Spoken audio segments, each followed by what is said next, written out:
Today is February 8th, 2008, and we are at Westminster Canterbury in Virginia Beach with Mr. Hardaway Abernathy from the class of 1939.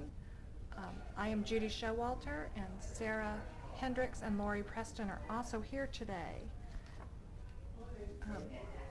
Mr. Abernathy, how did you hear about Randolph-Macon College?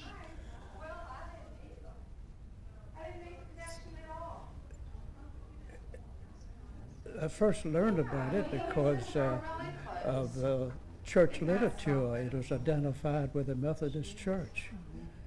And Dr. Blackwell was a very prominent Methodist. Dr. Blackwell was president of Randolph-Macon for many years, as you probably know. And my father was very active in our local church. And at one time, all of the annual conferences were held in Richmond. My father met him and some of the other people connected with Randolph-Macon. And of course, as I say, through the Christian Advocate and the church papers, it was listed, and some of the ads, regular ads in it, that if you read the church newspapers, you just became acquainted with it. And I had never been on the campus until the day we went over there to look at it and that kind of thing. I didn't know anyone who had ever attended there. So, how did you come to attend Randolph-Macon? You knew about it through the Methodist Church. When my parents decided that I had the opportunity, after several years out of high school, the question was, where do I go? And two or three of the boys from the community had enrolled in Lynchburg College because that was from their church denomination. So we drove up to Lynchburg College, and we learned what they had to offer. And then in our local church, we had an attorney there who was a prominent, and of course this person in the community. And when he learned that we were looking around for a place, he suggested to my father, he went to Randolph-Macon back in the 20s, and he suggested that we go over and look at Randolph-Macon as a Methodist college, a Methodist-related college, that is. And so we did. So my mother and father, and older brother driving a car, went over and found Randolph-Macon College, and my dad went up into the administration building and met Dr. Blackwell, and that was the first official contact that we had with him. And can you tell us about what you saw on that first visit? What was the college like, or what were your impressions of the college? Well, two railroads running through our little home village. We were naturally impressed with the RF&P Railroad being on the border of the college campus.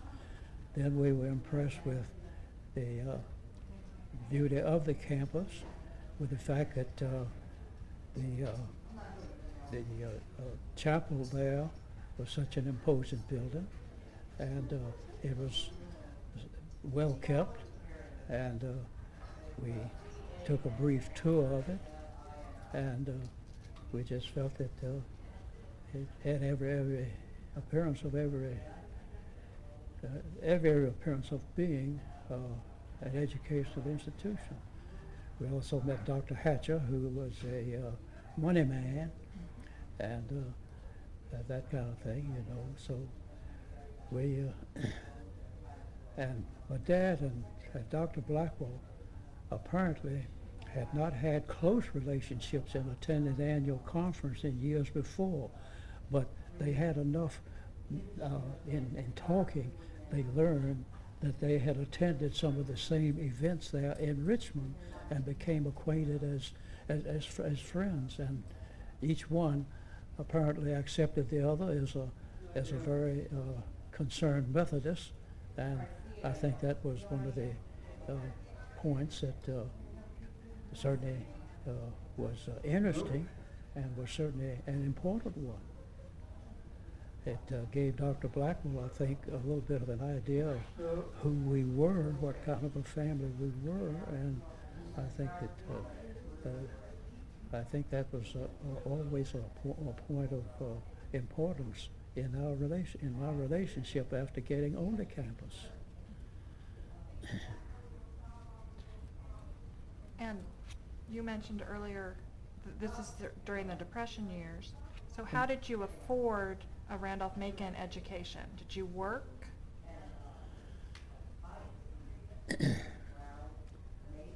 I don't have a complete answer,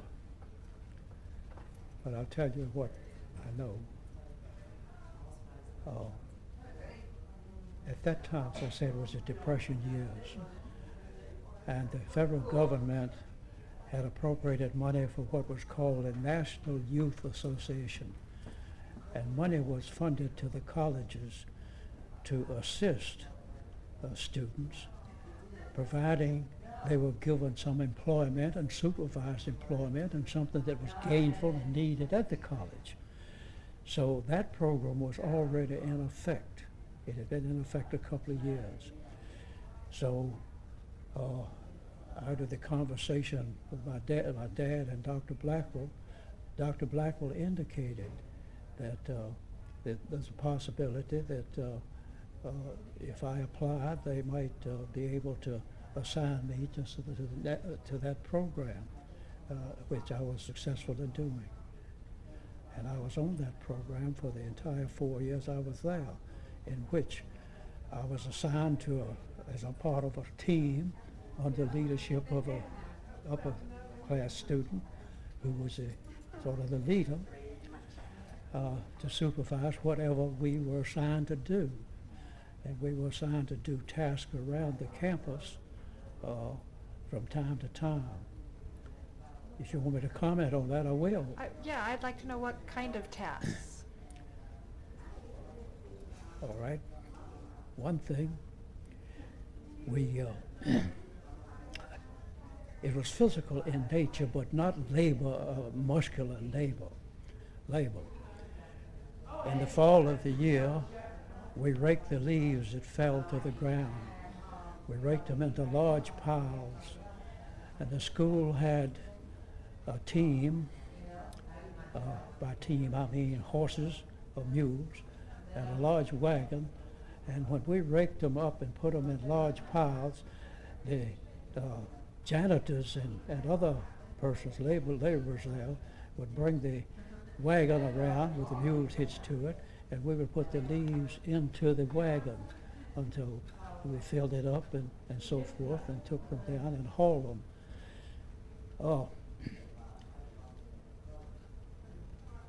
I have to ask this. What is the street that goes down by the bookstore and Henry Street. Henry? Well, across Henry Street, there were a couple of houses, residences, that faced Henry. Faculty Row was from where we exited down to the football field, where faculty members lived. So across the hall, across the Henry Street, and behind that, there were several acres down where some of your prominent buildings are built now. That was farmland, and that's where the team was kept. And in addition to hauling and doing menial things around on the campus,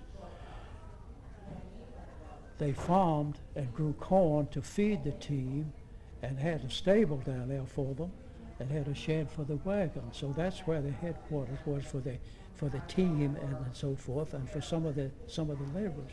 So that's what we did with the leaves. Took them down there and scattered them to be poured into the soil for fertilizing. And as a result of that was one of the things. Another thing, we kept the tennis courts sanded, raked up, dressed up. Dr. Ed Boyne, who was a Latin professor there, was a professional tennis player. And he had teams and students, all of his Latin students wanted to play tennis with Dr. Boyne. So we had to keep the tennis courts that were down across from where I guess the dining hall is now, right behind the backyards of Dr. Simpson and their faculty row. It was in their backyard. There's no dining hall there at that time. So we kept the tennis courts. When there was a football game, we had portable bleachers in gymnasium. We took them out piece by piece, put them out on the football field, constructed them for the football games on Thursday and Friday. And then on Monday and Tuesday, we'd go back and take them down and bring them back into the gymnasium and set them back up on each side of the gym. And there were things of that kind that would come up that we were assigned to do, and that was the type of work. Now, there were other students who were lab instructors and doing different things, library helpers and doing other things. There were varied types of jobs. But I happened to have been with the outdoor. I guess I came from a farm, and I guess it felt like I ought to be out there doing some of the menial tasks. And we enjoyed it.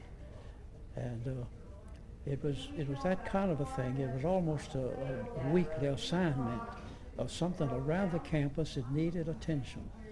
And we, at one time, the YMCA cabinet was down the railroad. I don't know if it's still there or not. Was down the railroad, and we went down to do some repair work there. There's a special cabinet down about a quarter of a mile down the railroad tracks and right on the edge of the railroad. So it varied. And sometimes we did some cleaning up in the buildings, but not every day. It varied. So it was the type of thing that there's always something there that needed to be done, that we assisted in moving furniture from one place to another, and etc.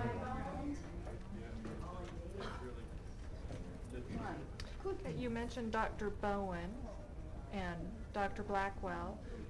Who were the campus fixtures? Who was the faculty and the people that...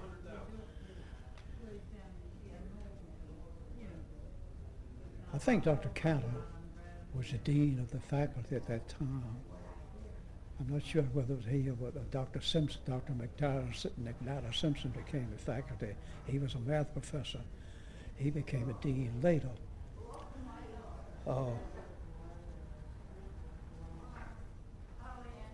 Dr. Bullington was a biology professor.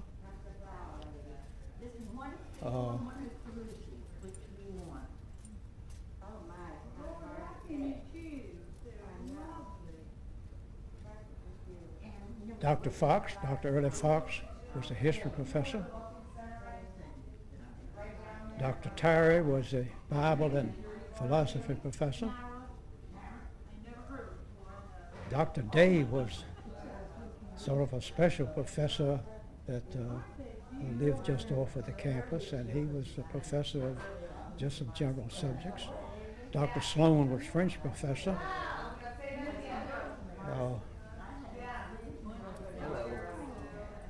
Can't call the German professor's name right now, but anyway, the German professor was as prominent as any of them.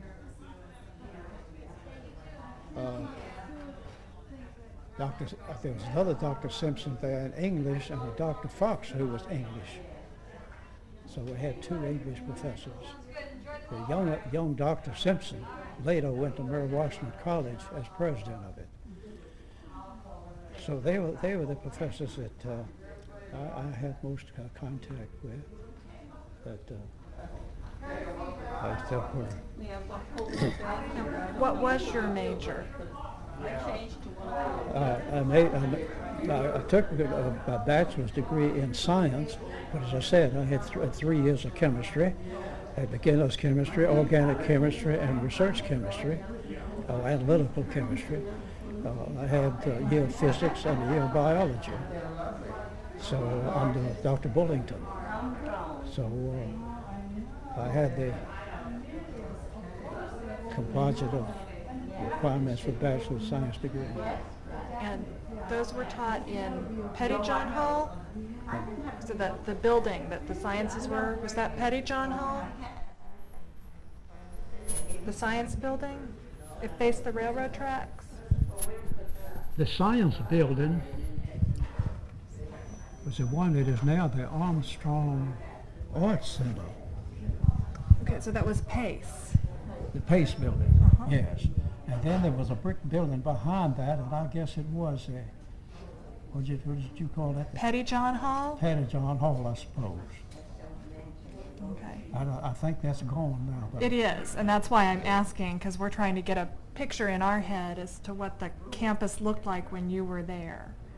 So it was a yes, brick building by the railroad and tracks? That's where I had the biology and the physics, Okay. and some of the math. Yes, I had the chemistry.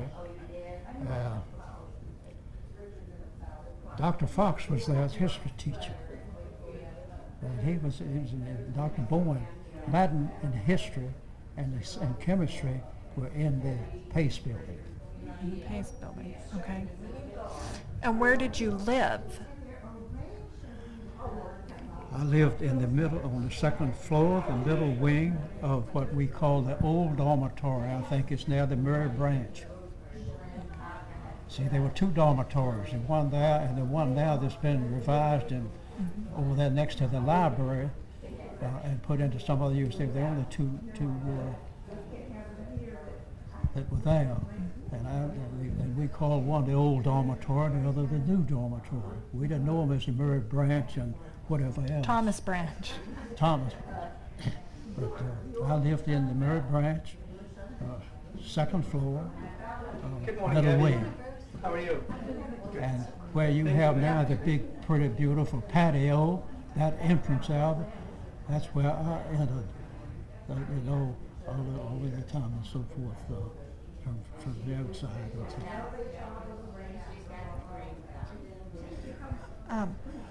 What about other activities besides classes? What else did you do?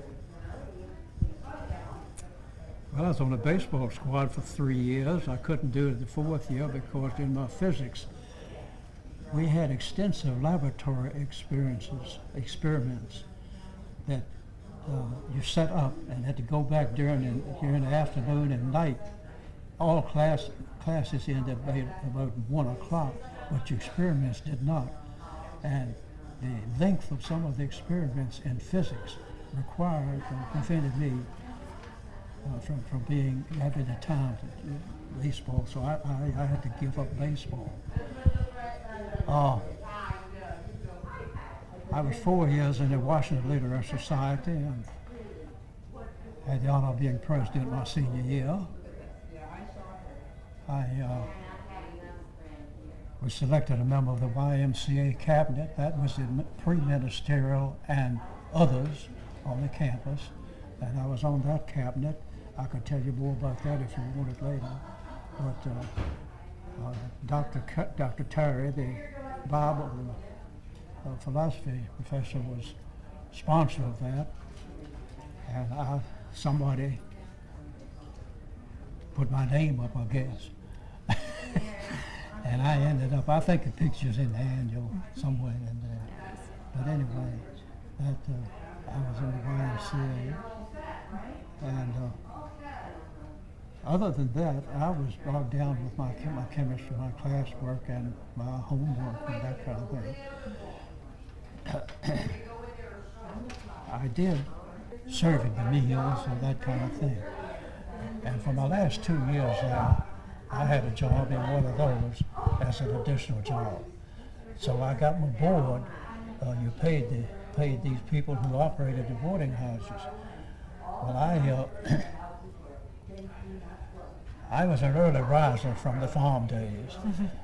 So I asked to be served to get over and set the tables up for breakfast. Nobody else wanted to do that. Well, now I'll tell you the rest of the story. Okay.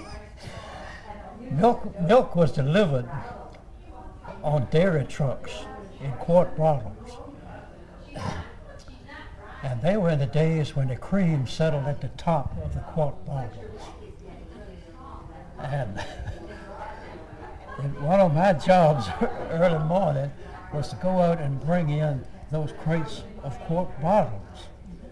Well, naturally, cereal time came for breakfast. So I had a choice of either taking cream off of the top or stirring it up and taking milk. So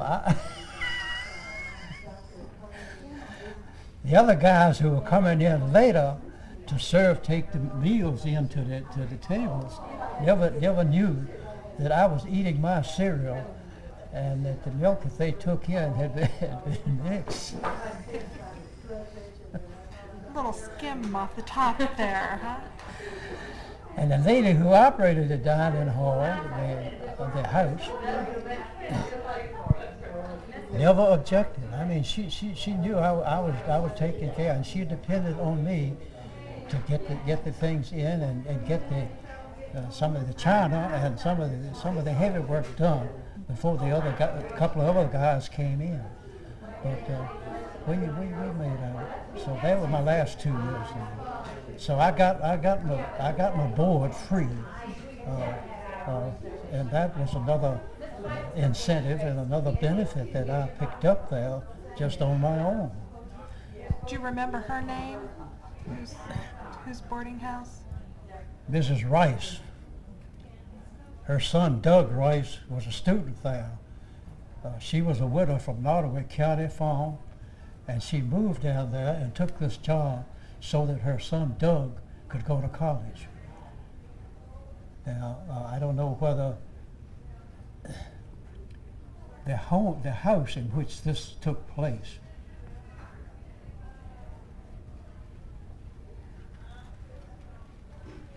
one of the employees there on the staff, not an instructor, I think a maintenance boy by the name of Taylor, lived in the house, and it was set up as a cafeteria later, I think on some commercial basis. But anyway, it was a resident to start with. I don't know, the home had a name at that time. It was such and such, it was known by a name, but I don't recall the name.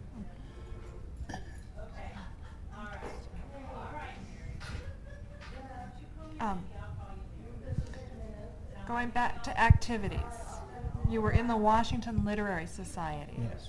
What did the Washington Literary Society do?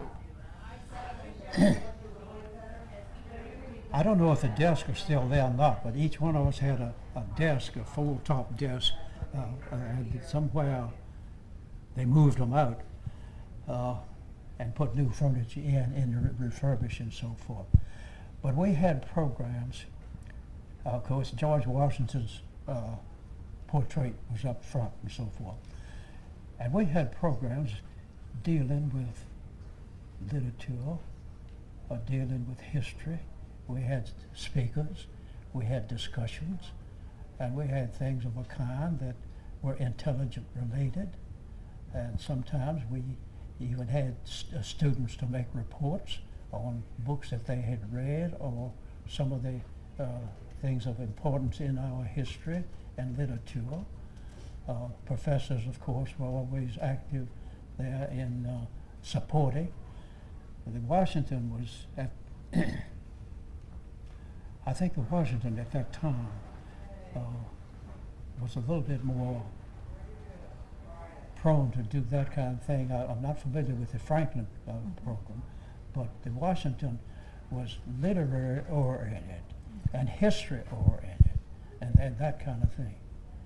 And of course, by the name of Washington, it's natural. Mm-hmm. And what about the YMCA? What kind of activities did they sponsor? Have a good day. Yeah, I'll see you next week. We not only met, but of course the clerk was the organization of the pre-ministerial. And we had worship meetings from time to time, and we met as a group to discuss matters having to do with religious subjects and that kind of thing. And one of the big activities, Dr. Terry would take in the spring of the year, we went out he took us a couple of carloads of us, went out to Smith Mountain, southwest of Roanoke, for a weekend on a rally out there. And we met with the YMCA from some other schools there. And we spent a weekend out there camping out in the cabins and that kind of thing. And it was a purely devotional type activity. And we had group meetings, and then on Saturday night we had a big meeting to get together and so forth. It was a camping type activity. And we went out on a Friday afternoon after class and came back early Sunday morning. And that was one of the activities that I considered very important, because we met YMCA members from some of the other schools around that area. And at the same time, we enjoyed being together and being off of the campus to enjoy being outdoors and that kind of thing. Now, I can lead you into something that's somewhat different. That was because I was on the YMCA cabinet and the other fellows involved also. It just so happened. You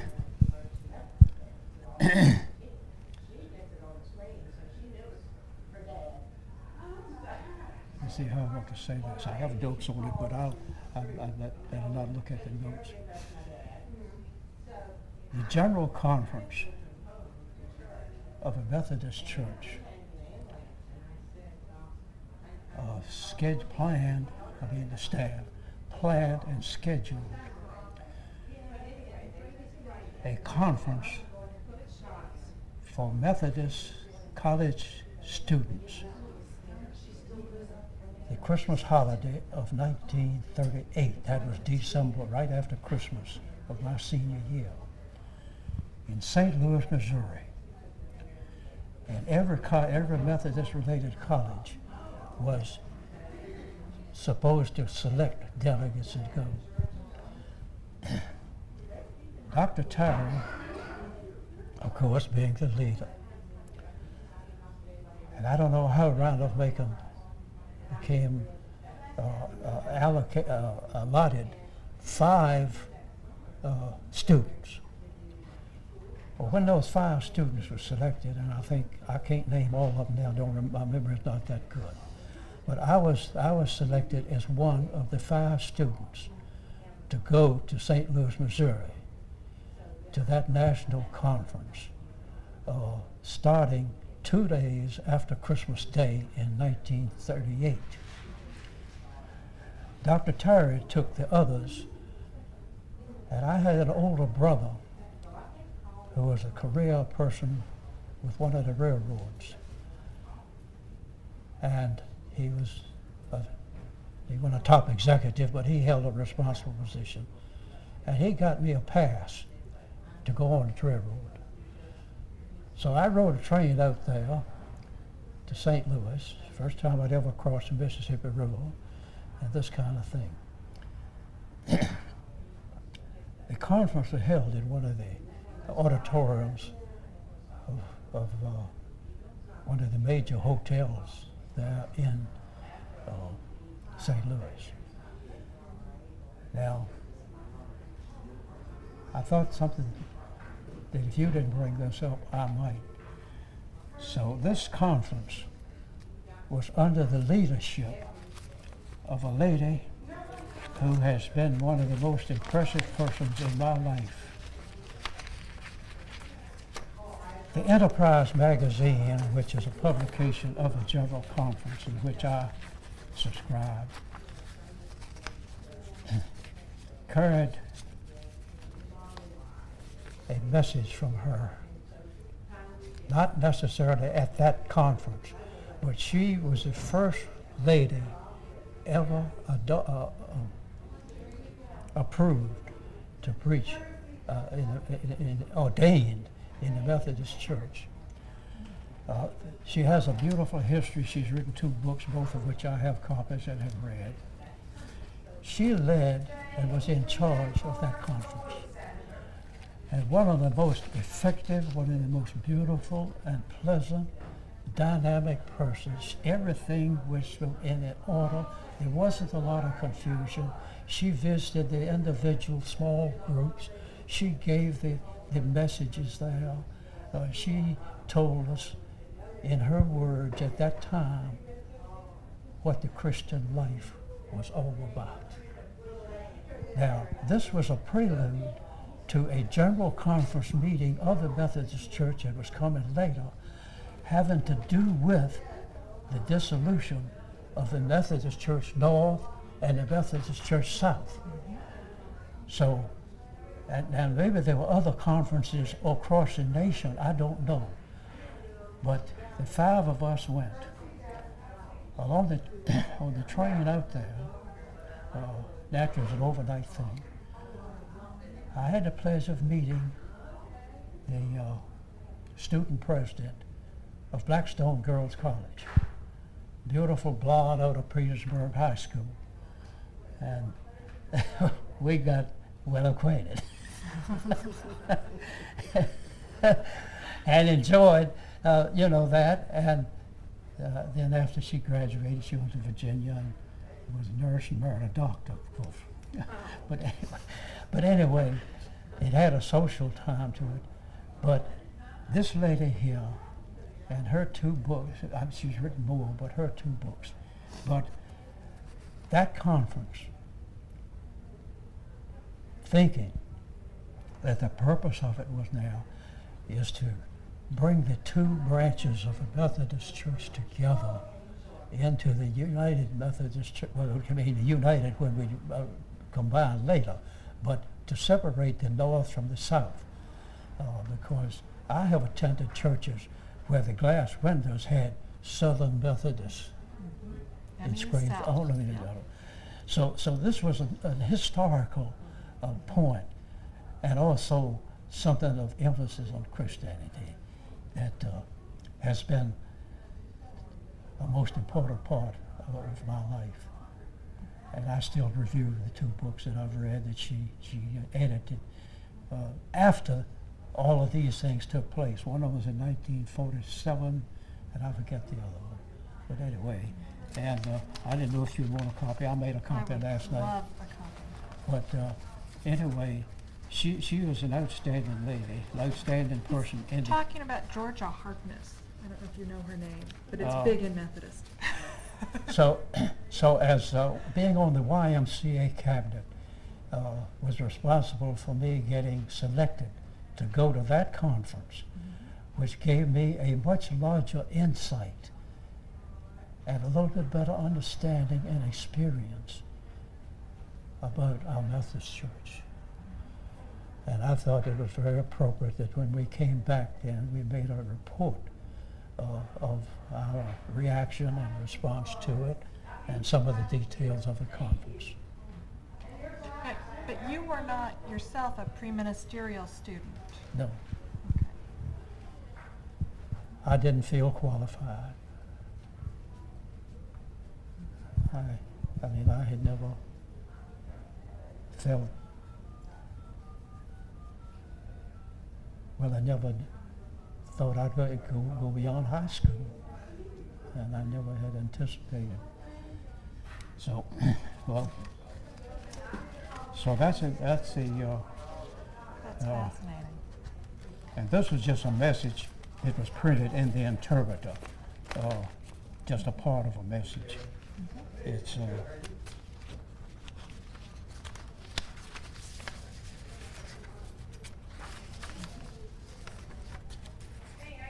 if you want it. Let's see. Did I give you 2 pages of the message?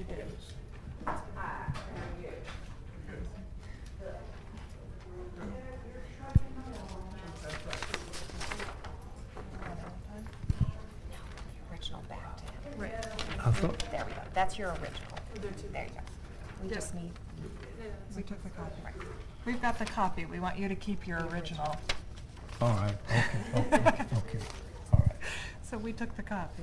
So that again was another activity that I had the privilege that added to the classroom work, to the laboratories, to the dropping of the lead ball and a pound of feathers to prove that they both hit the ground at the same time, and that kind of thing. When the professor made that statement at the front of the classroom that day, we had a young man from Norfolk. I could call his name. He later became an attorney, but he doubted the professor's comment that the pound of feathers would get to the ground as soon as.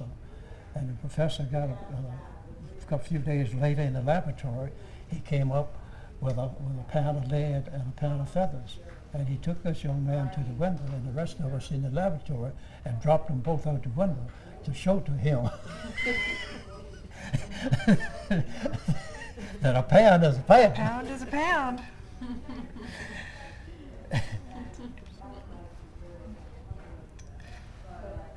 Can you tell us a little bit about what you did after you left Randolph-Macon?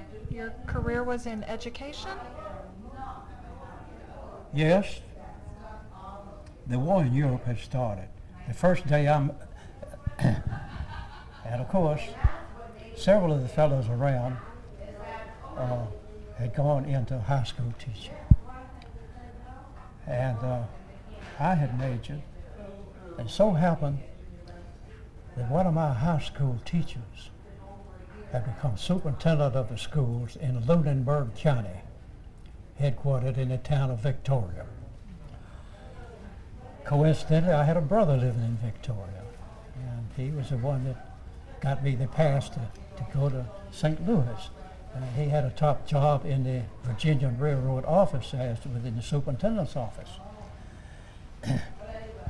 And I had known Mr. Ms. Tom Crittenden. Of course, when he taught me chemistry at Alberta High School, and he and his wife would come into the drugstore where I was chipping ice and the soda jerk and sweeping the floors and building the fires, he knew and had kept in touch with me. He was a VPI graduate, and his wife was from Cambridge. So somewhere along in the community relations, he had gotten word that I was at Randolph-Macon College, one of his students. And I got an indirect encouragement that Victoria High School could use a science teacher. My brother heard about it, and he called me and says, why don't you come out and investigate this? So I did. And I ended up as a teacher there of 39 and 40. And my first day of meeting my class was the day that the Germans went into Poland. Now that's a fact of history. I continued there through that session.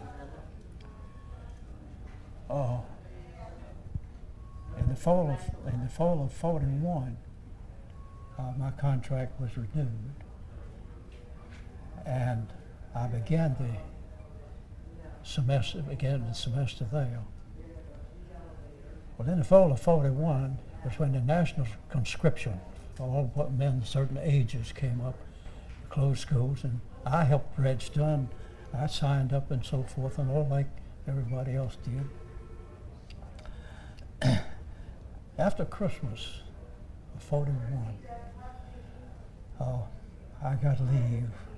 I decided that rather than wait for the draft, I would see what, and at that time, college students, especially the men, were getting all kind of letters from the Navy, the Army, the Marine Corps on programs that they were setting up because it was evident that we had to get some preparations made.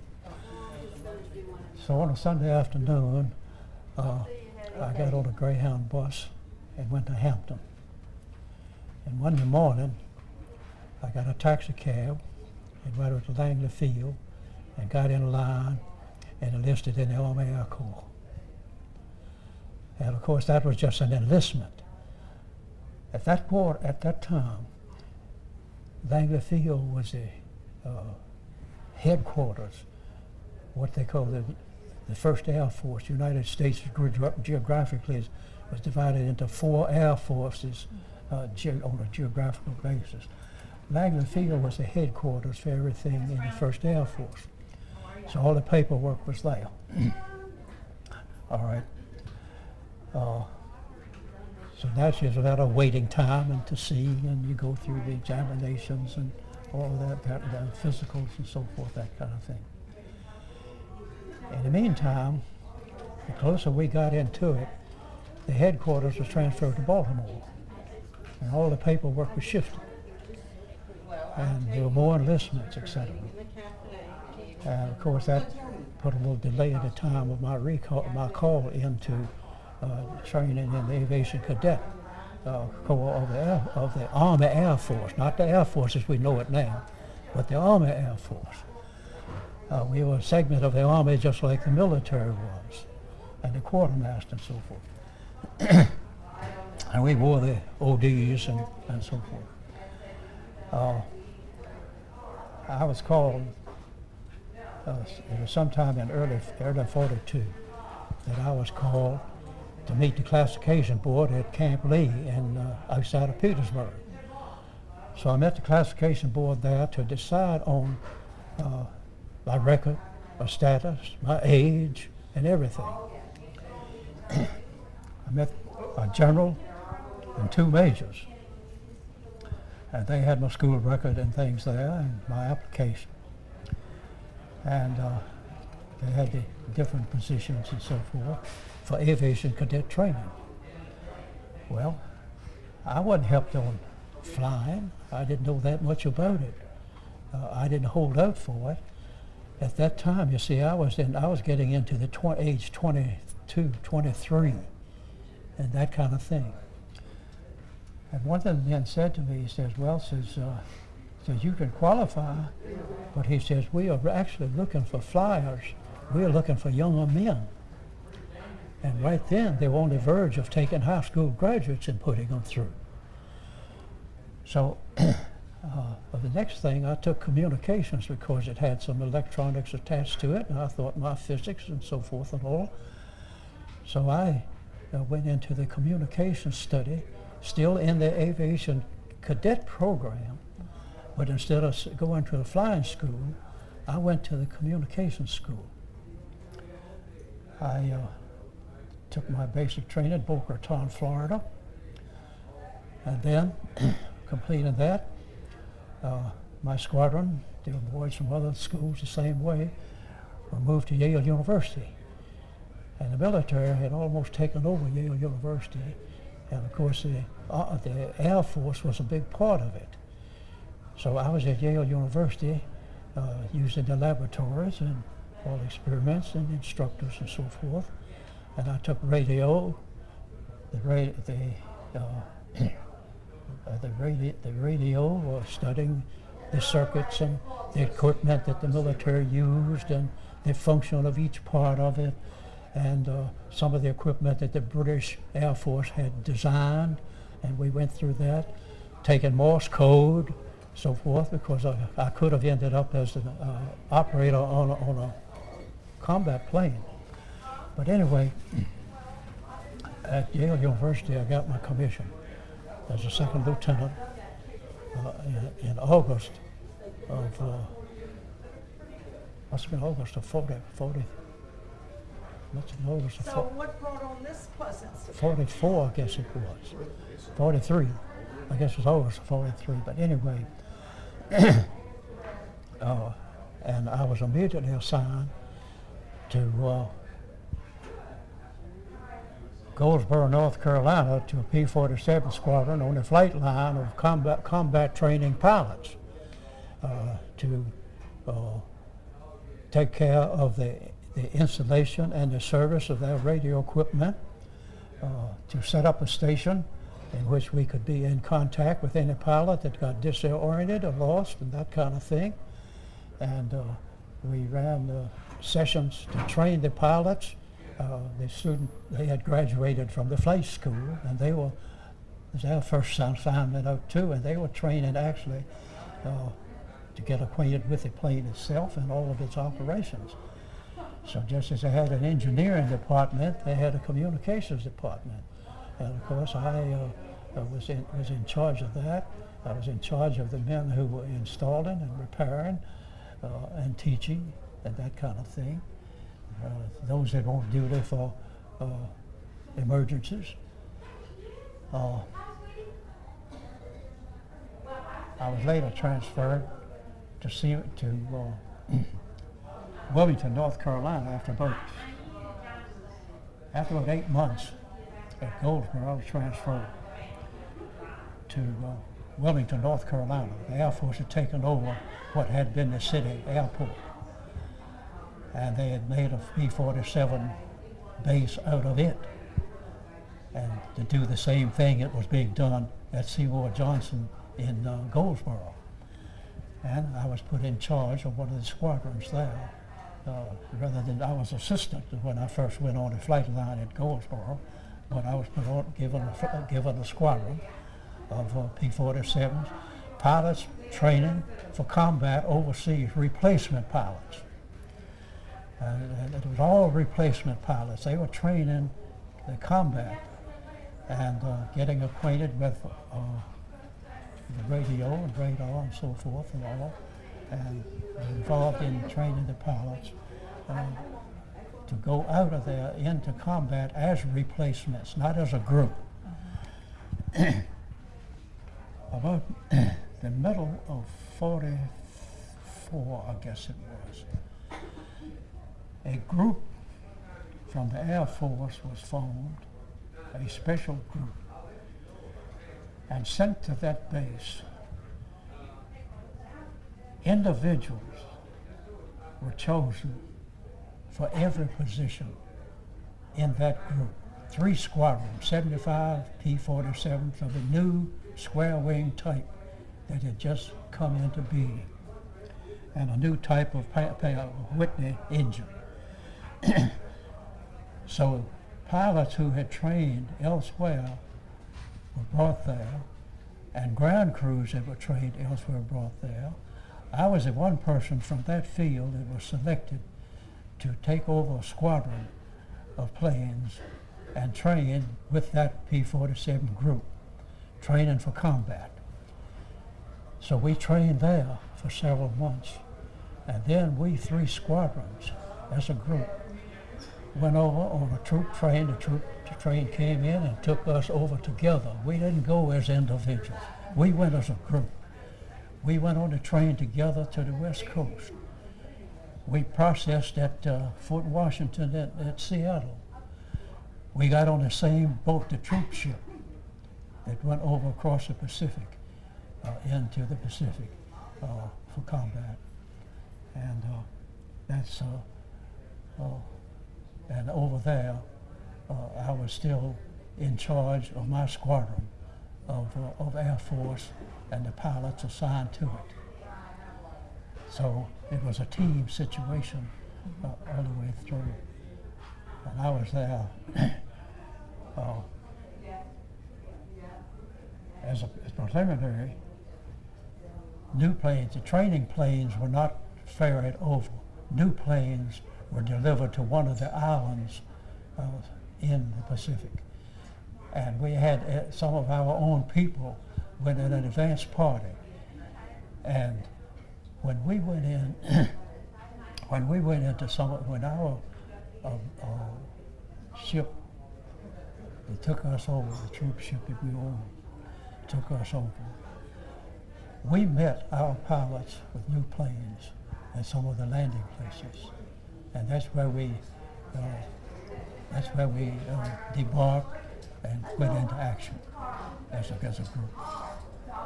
And we were from the mid-Pacific on up to Okinawa, the air war over China, and the air war over Japan. And we were there when the bombs were dropped. We were there waiting for the Japanese to decide that that was the end. On August the 19th, Sunday morning, 1940, on Saturday morning, 18th rather. 18th was Saturday, 19th was Sunday. We had, the combat had stopped during the period that the Japanese were considering. But until they actually committed to General MacArthur down in Manila, we were just on guard. We got notice on the 18th, Saturday afternoon, that General MacArthur had ordered, and all of the time, let me go back and say, all of this time, we had been bombed like daylight, and also with their bombers at night on Okinawa and the attached islands. General MacArthur, we got word on the 18th that General MacArthur had ordered the Japanese delegation to come to Manila to get orders for planning the official surrender on the battleship Missouri. We got word that 4 of our fighter planes were given, that General MacArthur had told the Japanese that they would disarm 2 of their Betty bombers, which was the bombers that had been hitting us at night. They would disarm them, take all the armament out of them, paint them solid white. Everywhere that there had been a gun emplacement, to put a big green cross over the solid white. He told them what altitude to fly toward Okinawa. He told them what speed. He told them that he would have American planes to intercept them. That there would be on each of these 2 planes with a crew, there would be 1 English-speaking person of a Japanese sender. That they would be on the same radio frequency and all that our planes would be on to come out and intercept them, to lead them in. So naturally that Sunday morning was excitement. The sun came up on the 19th. I'm telling you, that island was something else in this world. 4 of our P-47s, not from our squadron because the island was full of planes, but four of our fighter planes went out to the altitude and the proper place to intercept these 2 Japanese bombers. They intercepted them and led them in, and they were to lead. All of this was cleared given by John MacArthur. One of our fighters landed on the airstrip that they were supposed to land on, and they followed them, the two Japanese bombers. They were to, at the end of the runway, turn around, taxi back to the other end of the runway, park their planes there over Sunday night, transfer to one of our big C-54 transport planes, ferried by our own crew, to go to Manila to get instructions that he ordered them to come and get for the official surrender. So naturally, everything on Okinawa on that Sunday morning, pictures taken. I've got a picture.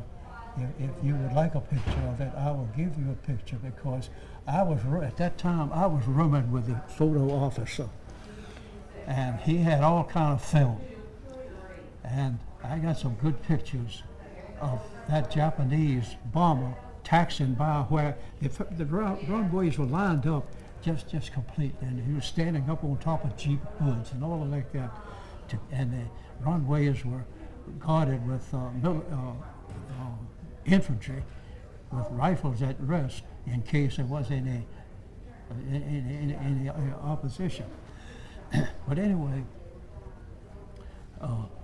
they got onto our plane, one of our C-54s that by our crew, and they circled around over Okinawa so they could see just what kind of a place we were. Went down.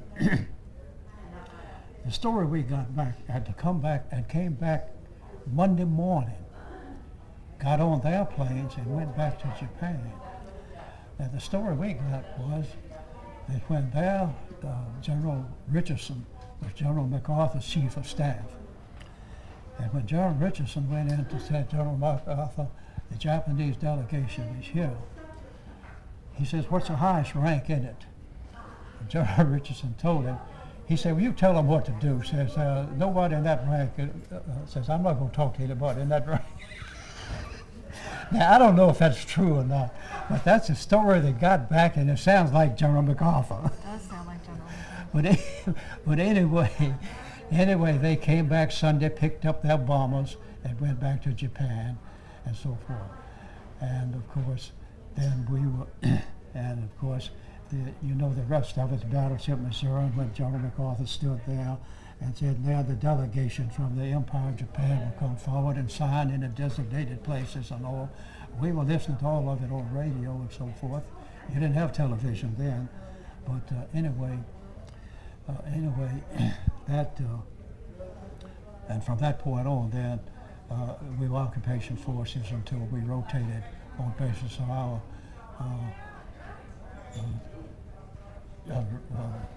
points that we had earned for overseas assignments, so forth. So it was January by the time I got home. January was, let's see, 45. No, this was August and I think the official surrender was sometime in September, I think. And I got home that fall. In time to celebrate my mother's and father's 50th anniversary.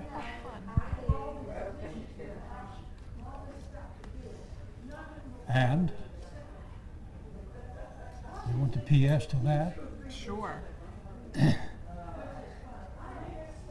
I wasn't sure what I was going to do following.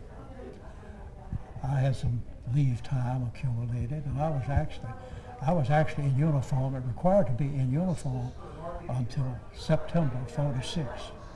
In other words, my orders called for that.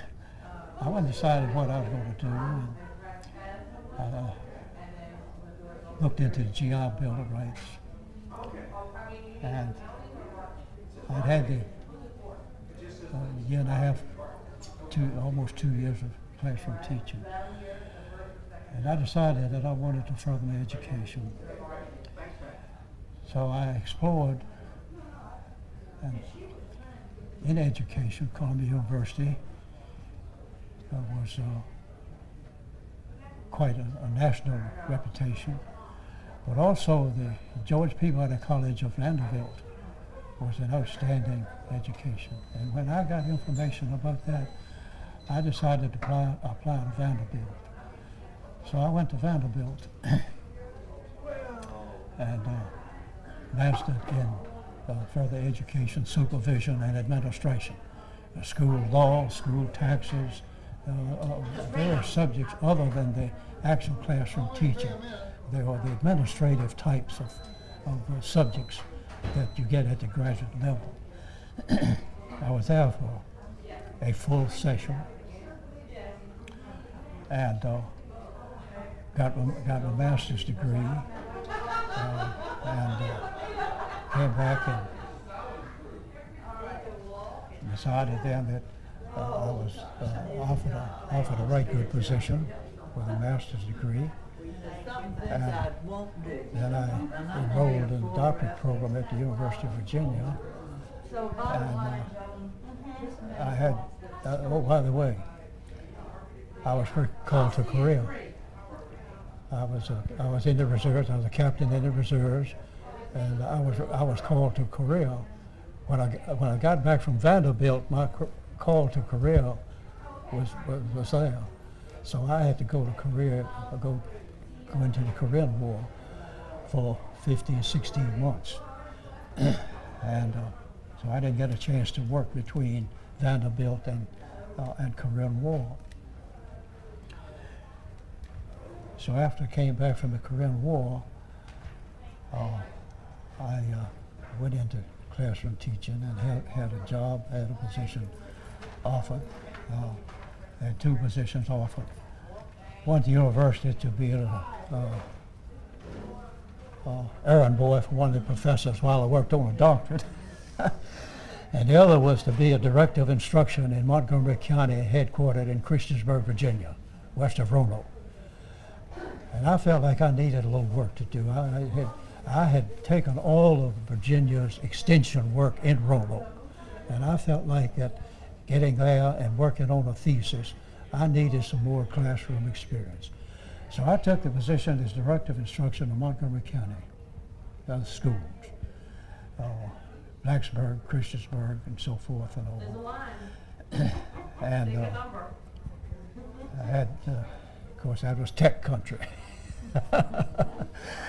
But Blacksburg, we had a, so as director of instruction, I was there for 6 years. Then I was made assistant superintendent. And after assistant superintendent for 2 years, I was offered the superintendency of Nansemond County in Suffolk. And we were a total of 10 years, built a nice home there. We could have stayed right there. But the superintendent that was there was going to be there for so many more years. So I thought if a job came up somewhere else, so I came to Suffolk, to Nansemond County as superintendent. And we were there 8 years before coming to Virginia Beach when they combined with the county here. And I became assistant superintendent here for business and finance. And that's when I retired. So, and I was there 14 years with a budget that, if you want to know the facts, I don't want this in the record, but anyway, my first book. I have one more specific question. Now, I haven't mentioned my church work, but anyway, if you don't want to hear any more, if you've gotten all you want. Well, I have one more Randolph-Macon question. Yeah. You have established a scholarship at Randolph-Macon, the Abernathy Eason Scholarship. Yes. Can you tell us what that's for and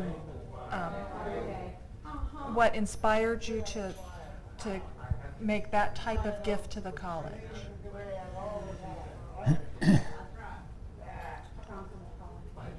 So many people helped me, brothers and sisters, friends. The doctor who owned the drugstore where I was soda jerker there out of high school, my parents, my NYA work, Dr. Blackwell and others. So many people helped me along the way. I lived the life of what Dr. T. McNider Simpson, math professor, told my class in trigonometry, the first class I ever attended at Randolph-Macon. Dr. Lindemann mentioned it in his graduation speech. Well, I mean, no need for me to repeat that because I just said I wasn't trying to give him that. I was totally surprised and shocked and almost embarrassed when I saw it in print and heard about it. I really was. I had no idea. I mean, I was just spoken. I wasn't giving him for the record. And I was amazed. But anyway, that account struck me and tied in with all of the people that had helped me, many known and many unknown. And I suppose that it reinforced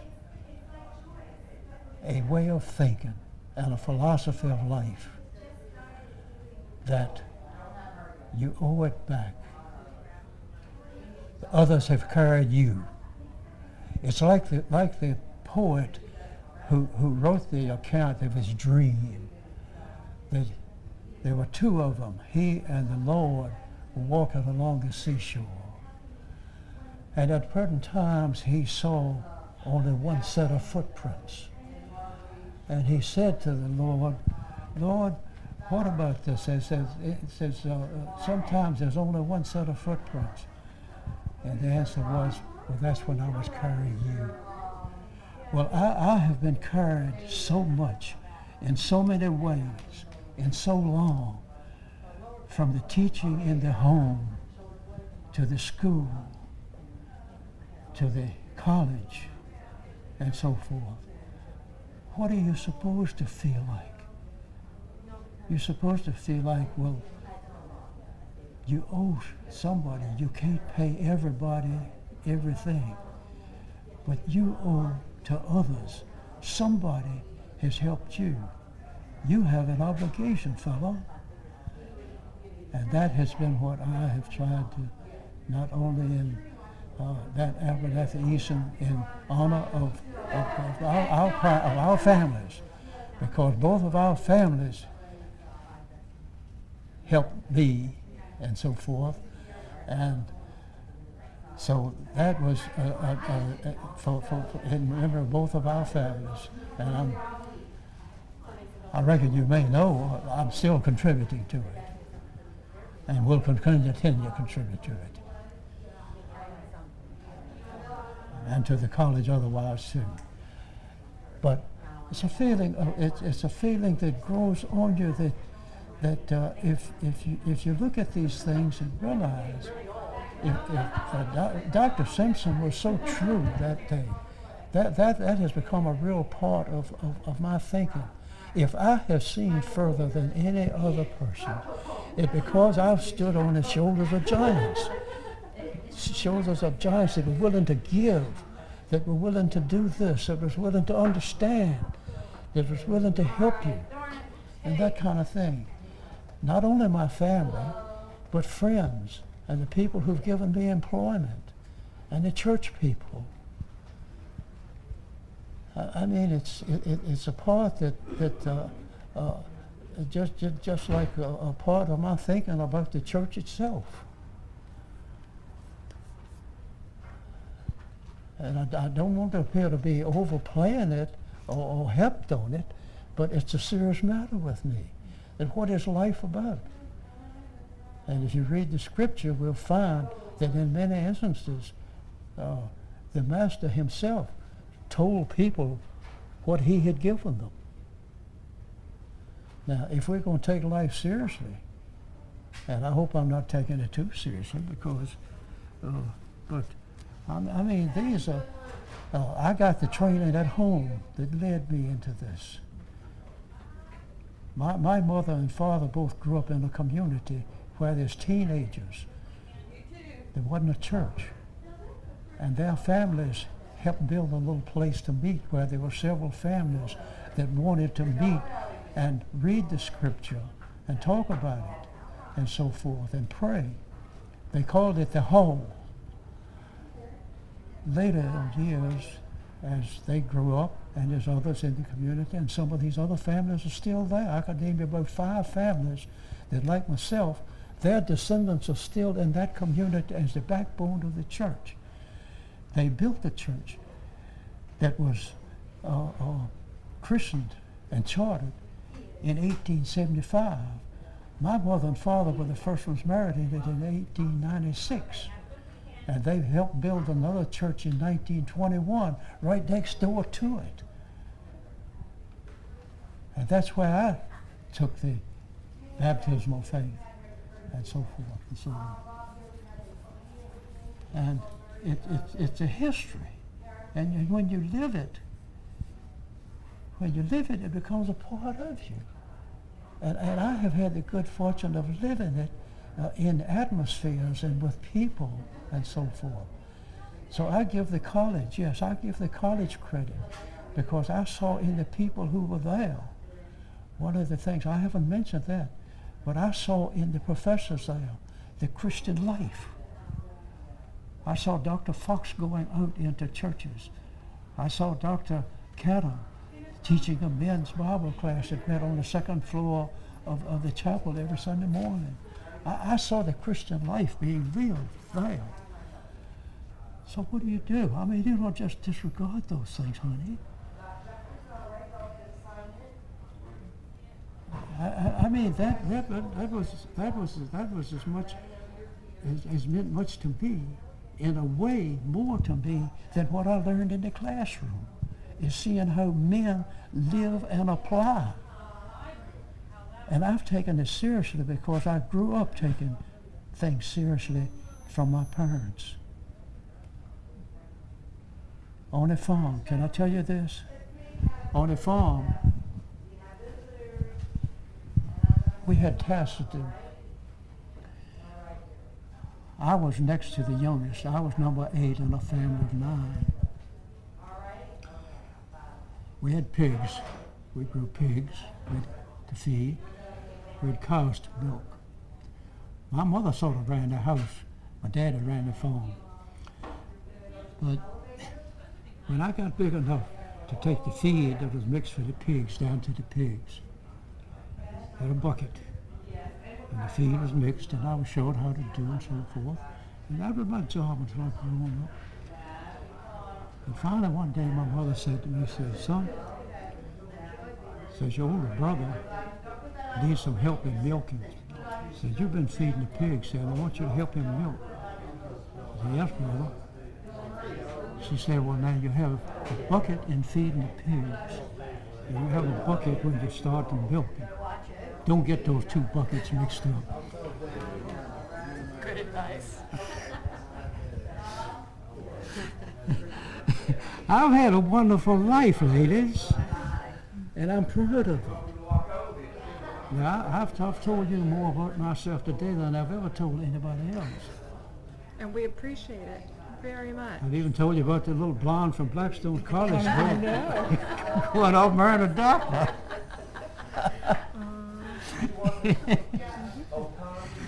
How much of this are you gonna cut out and edit out?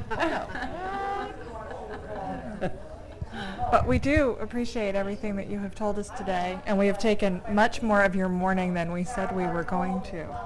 So if there's... And I have embarrassed you and imposed on you beyond it. It was wonderful. We were thrilled, and Wonderful. if you don't have... Well, I'm honored again. I mean, I don't know. I don't know that I've said anything, but I do think that the Christian atmosphere on the campus and the professors, it was alive. The clericals there, and the spirit of the YMCA, and something else. Oh, signed in every paper. On my honor, I have neither given nor received help on this paper. Now, if that doesn't do something to you and make become a part of you, there's so many things there that I could mention. That the spirit that in my judgment composes an integral part of the spirit of Randolph-Macon College for me. Now, maybe every student didn't get this. Maybe every student didn't go there with the background that I had at home like this. Maybe there were very many reasons and so forth. But on the morning, on Saturday morning, or Friday morning, when Dr. Sloan had us line up in front of the administration building to check out everything, check out everything. This is my last story. To check out everything to see if you qualify for graduation. The baccalaureate ceremony is going to be that Saturday afternoon or Sunday. And they got to my name. Abernathy, you haven't paid $5 for your diploma. Have you heard this? I have not.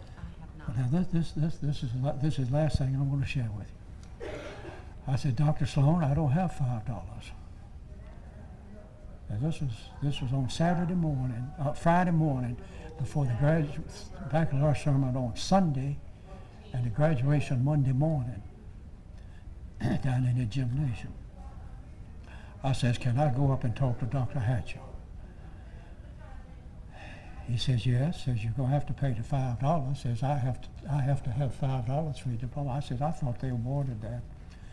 He said, we'll award it to you after you pay for it. So I go up the steps, and Dr. Hatcher, I'd been there so long, so your NY checks came in to him, and he credited. I didn't ever see the check. He just credited them someone. So he knew me by name. He always called me Abernathy. He was over there behind the cage. Abernathy, what do you want now? You don't need any money now. I told him, I said, Dr. Sloan says I can't graduate, can't get my diploma without $5. He reached in his vest pocket, pulled out a $5 bill and gave it to me. He said, here, give him this. That'll put on your bill. And I left Randolph-Macon College owing several $100s that I paid off. And I think they were satisfied. I never heard any complaint from them. They were satisfied. But you see, there were things that happened that you don't forget, that were important to you because of who you were and at the time you were. And I apologize for delaying and taking all of your time. We'd be happy to listen all day. We're worried about your time. But we do appreciate your taking this morning. Have I said anything that's worth anything to? Yes. Oh, yes. Oh, there were several. I kept thinking I need to write this down. So Well, you'll have to edit it. You're going to edit it. we'll read it. We'll read it. Well, please do, because I've rambled just a little bit in this. And Not at all.